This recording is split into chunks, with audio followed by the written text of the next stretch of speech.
So good evening, ladies and gentlemen.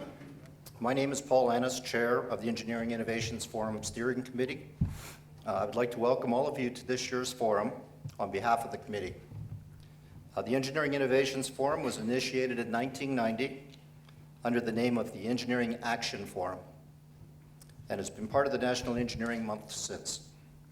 It was established as an open forum to focus on current topics from an engineering perspective. The idea was to promote the works that engineers and technologists perform, how the tasks are achieved, and how it benefits society as a whole. The topic chosen by the steering committee for this year's forum is innovations in 3D imaging. But prior to the main event, we would like to introduce a few individuals. As sustaining sponsors, we'd like to thank the following. From the Professional Engineers of Ontario, the PEO, Vice President Thomas Chong and Registrar Gerard McDonald. Would they please stand?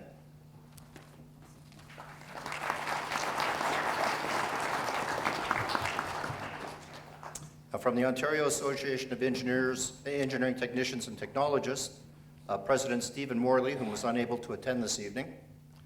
And from the Ontario Society of Professional Engineers, OSPE, represented this evening by their Chief Executive Officer, Mike Dietrich. Would you please stand? He hasn't seated yet. Okay. And we would like to thank them. Before I end, a few important things to mention are also, please turn off all your wireless devices before the event begins, please. Washrooms are up the stairs and across from the auditorium, and there's also 2 washrooms downstairs. Fire exits from the facility are at the top, and there's 2 exits here at the bottom, just adjacent to the screens. Last but not least, I would also like to introduce our moderator for this evening's event, a well-known video journalist from CBC, Mr. Stephen DSouza.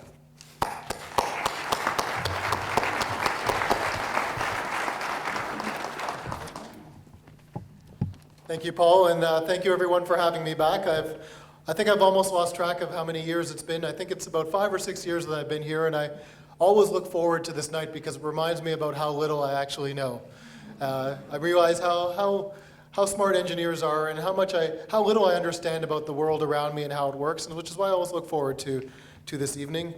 For the most part, most of the 3D images I get to see are Rob Ford in front of his office, and I'm not sure if they've built a big enough scanner for that just yet. But the topic of 3D imaging, I think, is a fantastic and a very timely one. I just did a story about a month ago, actually, at the Toronto Reference Library downtown, and I'm not sure if you're aware, but they actually have a 3D printer in the reference library now that is free for anyone in the public to come down and use, and so I had a chance to see it up close and personal. It's just amazing when you think about how far the technology has come over the years, and I'm sure our presenters are going to tell us how close we are now to the replicators of Star Trek fame, and that we're only a few years away from that. So without further ado, just to give you a sense of the program for tonight, we have 3 wonderful speakers who are going to take us through various aspects of 3D imaging, and then towards the end we'll have a question and answer session, and as you can probably see, just about midway down on the stairs there are some microphones that will be set up. So we'll take a few questions and answers depending on how much time we have, and we'll do our best to get as many questions and comments as we can. So first, I want to introduce our first speaker, and that's Peter Srajer, who's the Advanced Technology Manager at the MMM Group, and he's going to be talking about 3D laser scanning for industrial buildings. And this is another aspect of 3D technology that's come a long way, so I'll let him tell you all about that. So please welcome Peter Srajer.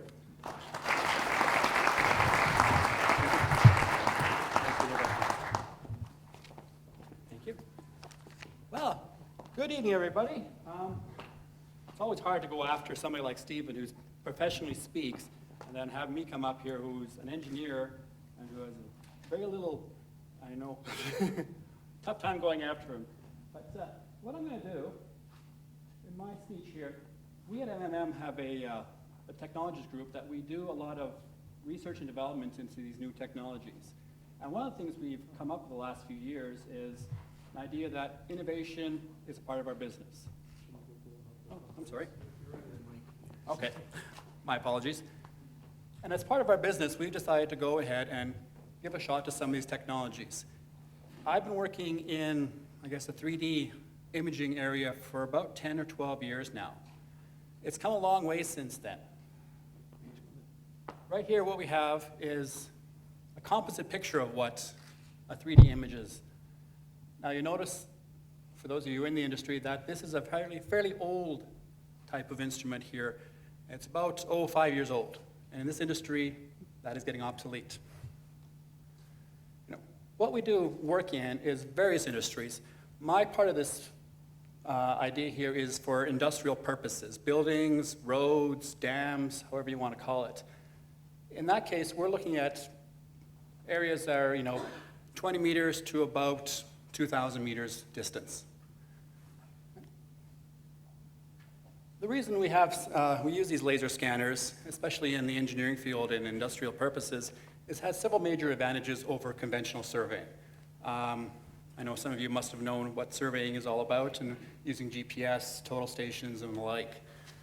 The advantage of these laser scanners of various forms is that in addition to the same abilities as the total stations and GPS systems, we can traverse with them, we can resect with them.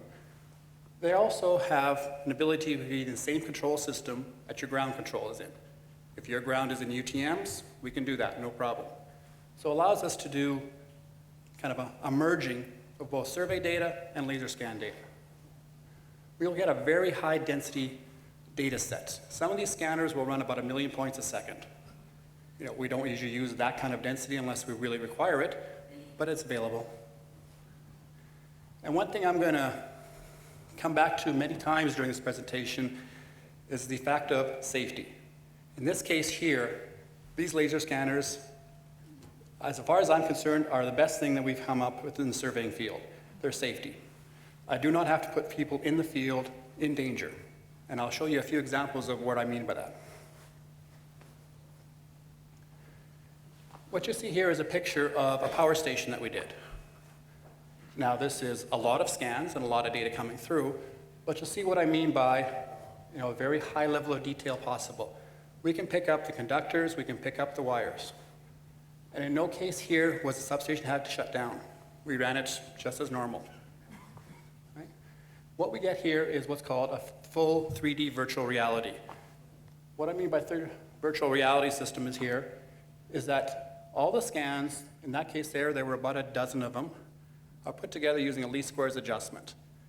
Now, again, those of you who are in the surveying field or civil engineering field may understand what least squares adjustment is. Normally, you're only doing it for, 100, 200 points. Imagine doing it for about 1 billion. You'll understand the computer power that we have to use to actually get these things to work. What we've done here is we have what's called one with the laser intensity values. That is the raw data that we get from a laser.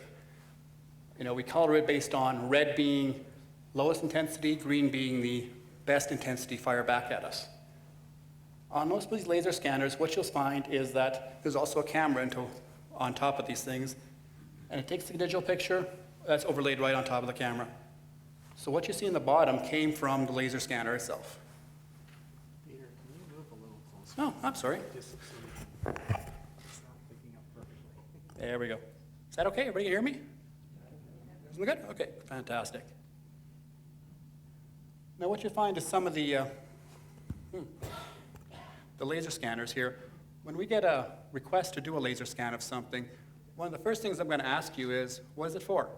What do you need to do? There are areas where I'm going to tell you that's a stupid idea to do this. If you're looking at a big flat area, there's a very little sense in us doing it with a laser scanner. In this case here, what we did is we did a high-density scan of a substation here. What they were looking for was a very high level of detail, where the wires were, condition of the conductors, condition of all the bolts and everything else. And what you'll find there on the right-hand side are actual scans of the bolts. We were getting accuracy of and resolution, of about 2 millimeters. Okay. Realistically, that's the limit of what we're doing in this kind of case. You'll find when they go into the other speakers here, they go at much higher resolution using different technologies. Okay.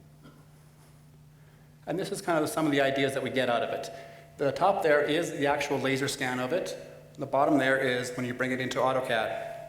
Sorry? Me and this thing are not getting along. What you'll find there, there we go. Stay close to it. All right. I'm not a journalist here, so you know that's the problem. Oh, that works. The bottom there is what we get as a result. This is what you'll deliver to the clients. This is exact. Every piece of that drawing there has a coordinate. We have three-dimensional models of the entire substation. And what we use it for is if we want to see, can we put another line through here? Can we put haul trucks through here? Can we run, a new pipeline, new power lines? Again, this is very much a safety feature. We'll tell you your clearance is, in some cases there, 12.59 meters. So it means a 13-meter high truck is not going through there. We do what I call very complex projects here. And this actually will go back to a safety aspect as well. In this case here, we did a tunnel, 10-meter diameter tunnel for a municipality. A piece of it had collapsed, reasoning unknown.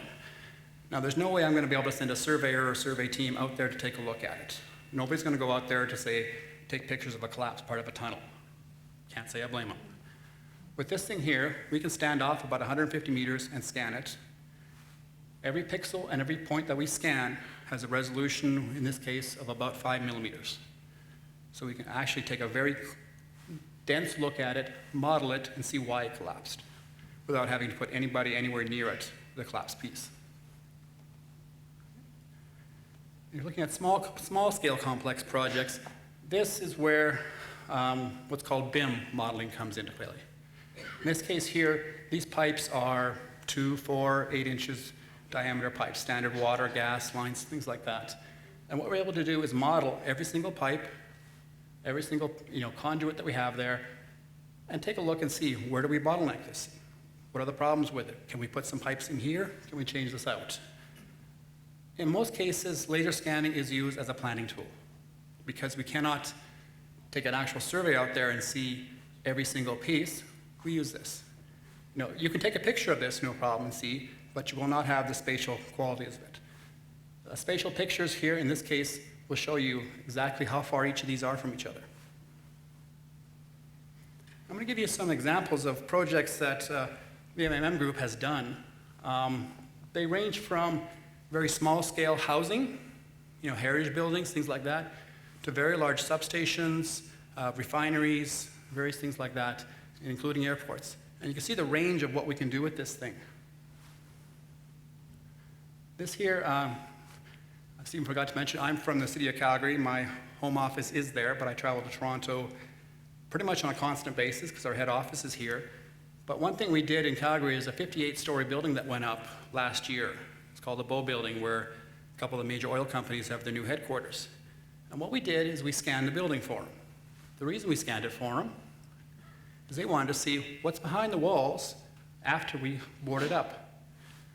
So what you can see here is we did a scan, and this is not the actual point cloud or whatever you want to call it. This is something that came out of AutoCAD eventually that shows us, okay, there's pipe conduits here, there's electrical conduits here, there's obstructions here. So if you're going to bring it back out later on and say, I need to fix X, Y, Z, they're going to say, okay, well, you can take that off, but don't drill here. So it gives you an idea exactly what's behind the wall after it's been done. This was something we just completed very recently.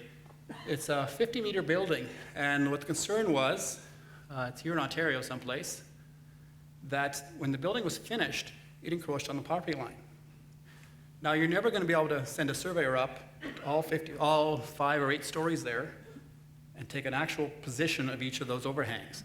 So what we did is we scanned the front facet of the building, tied it into the survey control. The survey control is tied into the property line there, which is that big blue vertical line.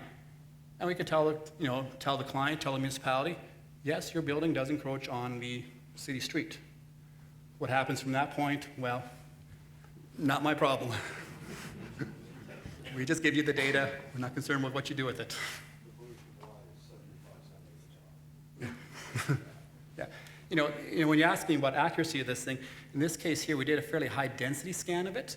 So we were looking at about 6 millimeters, I think we ended up being. So it's fairly accurate. When I tell you your building overhangs by 3 centimeters, good chance it does.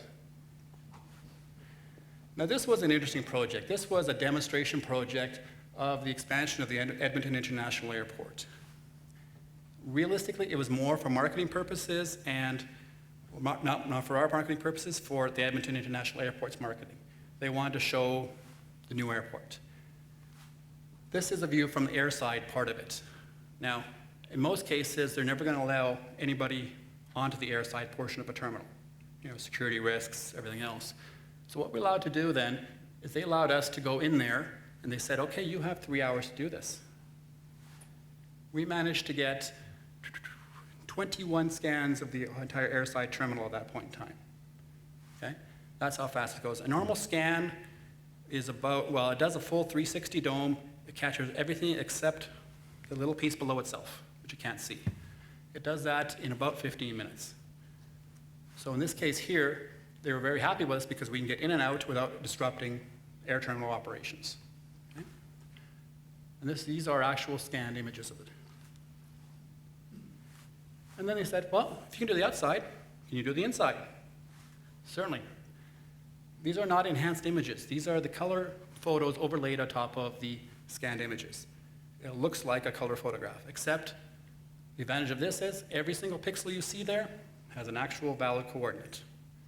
So what they can do is they use a lot of this to, design traffic flow. Not a vehicle traffic flow, but human traffic flow. How do we get people in and out of these areas quickly when a large number of aircraft come in? Okay, that's another example of what happened there. This is a very interesting project. This is the Gage House in Hamilton.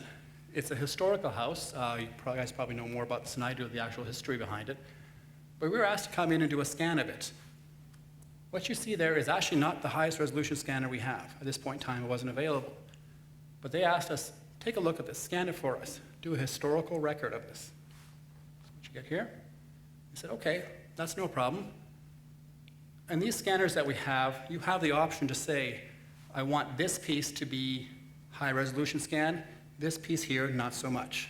Because the number of points you're getting can overwhelm most computers.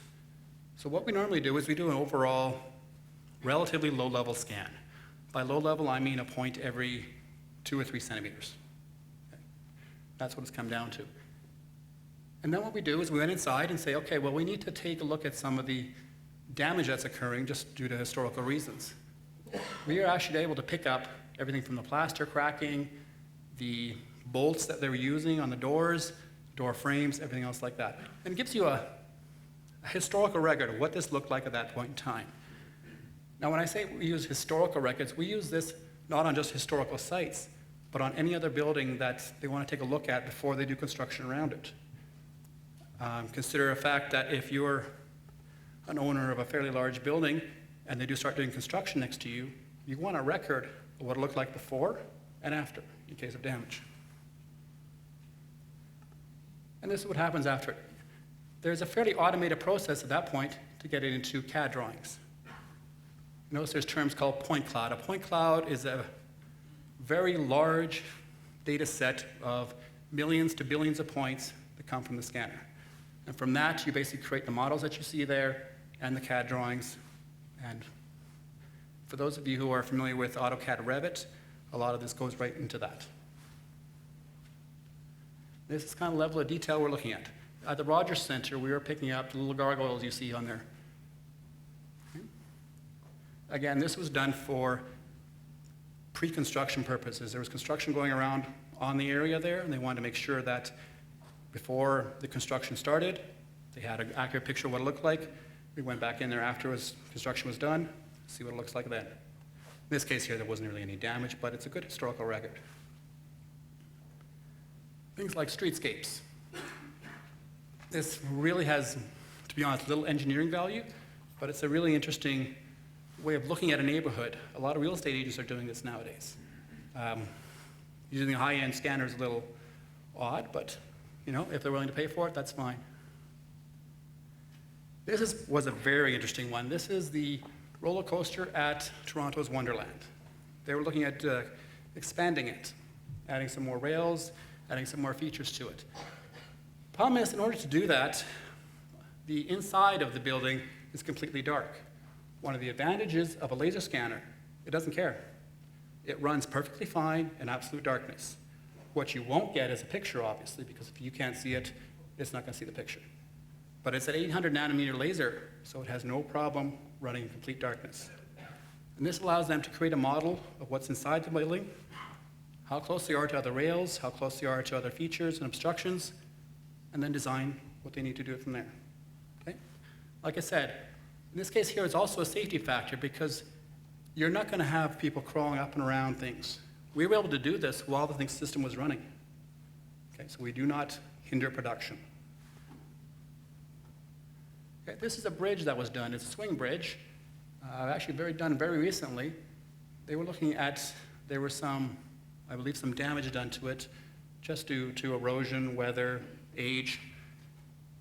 And because, again, the safety issue, you cannot send people out there underneath it to do scans or surveys of it. We stand off about 150 meters, scan the whole thing, in and out of there in a matter of, I think, 2 hours. Okay? No disruption to traffic, no disruption to productivity. Now, a lot of the work we've done so far has been with power stations, substations. Again, safety feature. We do not have to shut the plant down. We can actually sit outside the gates if they want us to do that. We don't like that. And just do a scan. We get in and out of there in a matter of hours, no hindrance on productivity. And what you'll see there is we have managed to get a lot of the power lines. You know, a lot of people ask me, say, how did you manage to get that? The power line is probably about 1 centimeter diameter.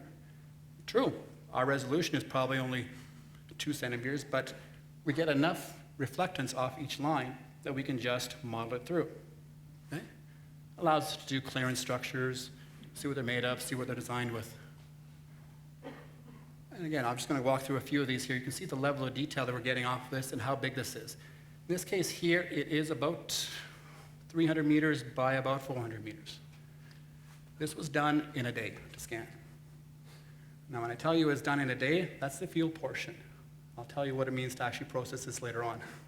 It's a little different story. This is a picture of what it actually looks like and the scanned image. Yeah. And this is what it looks like. 1 hour to put control on the ground. That's actually an optional thing we don't actually have to do unless you really need it. 3 hours to scan, and that's only because my surveyor was probably a little slow.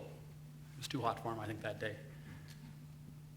3 hours scan, 4 hours to process this, okay? That is the big difference between doing this way and doing it via conventional survey. The advantage is, of course, I don't disturb anything, it's very safe, and in this case here, I end up with close to 10 million points. So the advantage of this as well is that in this case here, they said, well, we don't really need all the level of details. We just need where the poles are, where some of the conductors are, the guy wires, et cetera, et cetera. We figured this was a good way to scan anyway, just for safety purposes. So we went ahead and did that. 2 weeks after we had done this, they came back to us, you know what, we need you to go pick up some of the other things as well. The fence line, some of the other poles, some of the other conductors, some of the resistors in there. We didn't have to go back in there and do it again. We already had the data. I guarantee you we charged them for it. Because I hate change orders. But that really is a big advantage of it. You can go in there, get everything. You know, your client may only want this piece, but the problem of, oh, I only want to scan this piece is a matter of a few minutes. You know, might as well get everything you can. And this is what actually results from it. The piece on the left there is just a small portion of it. I just kind of didn't want to have to put it on my PowerPoint, but shows an extreme level of detail. You're getting the bolts on this thing. The one on the right is actually a 3D PDF. So you can send this to your client, show this exactly what it looks like. We were able to actually model the size of the angle iron, the size of the bolts, and show you, oh, you have missing bolts here, here, and here. Okay. Look at it as a maintenance problem. Okay.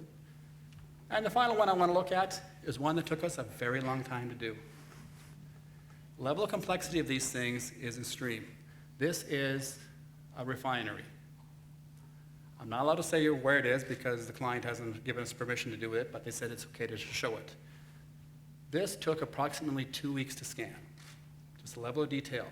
And the reason it takes so long is we have to set up in a lot of places to get every bit, piece, and angle that we can. The advantage of a scanner is it sees everything you do. Problem is that's also a disadvantage. It doesn't see into shadowed areas. You know, if something obscuring it, well, you're going to have to go around and see it. Okay? One thing I forgot to mention before is that terrestrial scanning is not very useful to create an elevation model because it does not go through grass. It does not go through the canopy very well. So if that's what you're looking for, you're looking at LiDAR, not a laser scanner. But this is a level of detail. 2 weeks to scan, almost a month to process. Okay? The level of detail is incredibly huge, but the client loved this. You can walk in there, and you can see where every pipe is. You can label, this is a gas line, this is your water line, this is your steam line. You can also say, you know what, I need to debottleneck this. Where am I going to put a new pipeline? Where can I fit? Okay? This gives you exact level of detail on that. It is a horrendous cost, I'll be honest with you. The processing of these takes a long time, but the advantage is you have a complete model of it.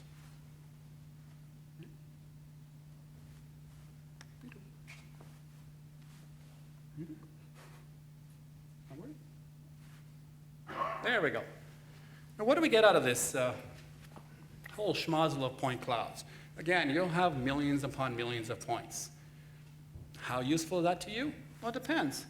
In a lot of cases, the client will say, I just want the points, and they will do the processing themselves. That's fine. There are various, AutoCAD, MicroStation, various GIS packages will bring those point clouds in, and you can do it yourself. And you can take off, create your own three-dimensional models. You can take slices against it. We found a lot of value in using this in a smart plant system to clash detection. You can add in, you have your CAD model of what's above ground. You can bring in as-builts from below ground, utility locates, everything like that. It's all brought into the same model. This is an example. This is what's called image mapping. That little piece you see on the left-hand side is a blown-up image of what you see on the right. This was done with a laser scanner with a range of about 1,600 meters. Okay. This is a little different than what the normal ones we use, but this was done as a matter of kind of safety. There were some issues with rock faces falling. They wanted to bring this out. But you can see the level of details. You can see the cracking in the walls. Okay. I have a fly-through of this. Unfortunately, it's too large to put on a computer. It's just a little over 1 gigabyte for a fly-through. But that gives you a level of detail. You'll see about a 2 kilometer long wall here, where you can see the level of detail on what's going on here. Oop. Missing a piece here.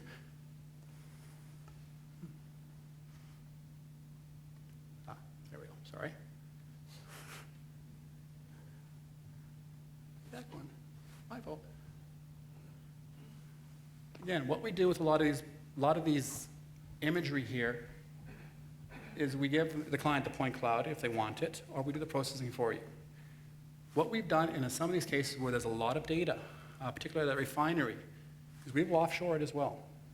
There are places around the world, in Canada as well, in North America, that specialize in processing this kind of data.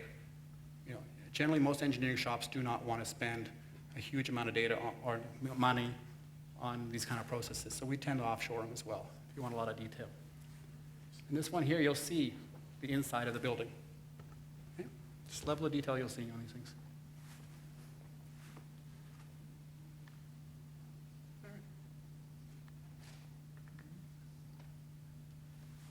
And this is something that's become very popular with the architecture groups.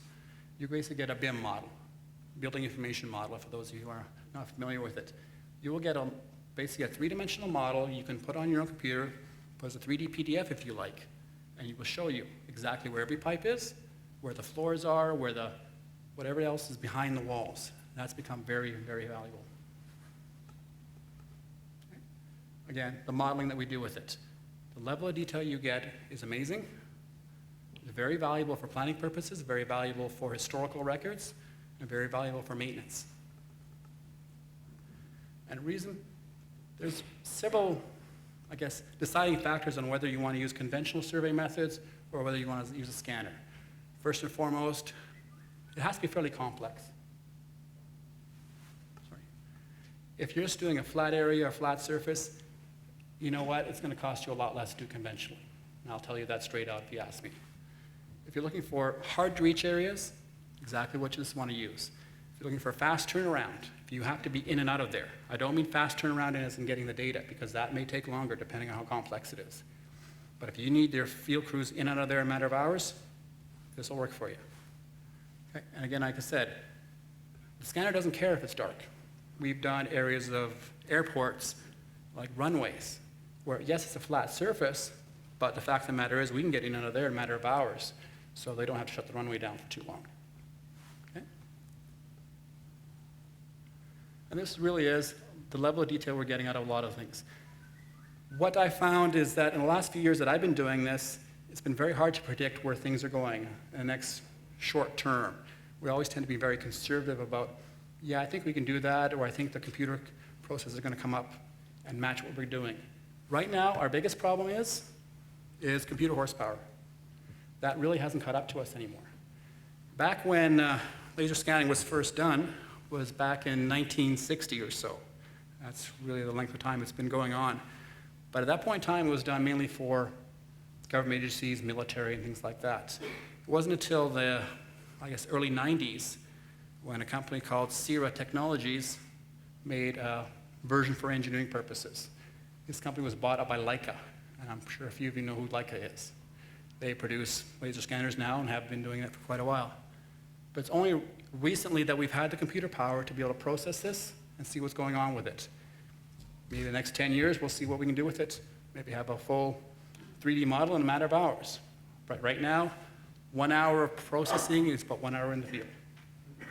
Okay? And I think we'll have questions after the presentations, but I thank you for your attention, and I hope you learned something. Thank you.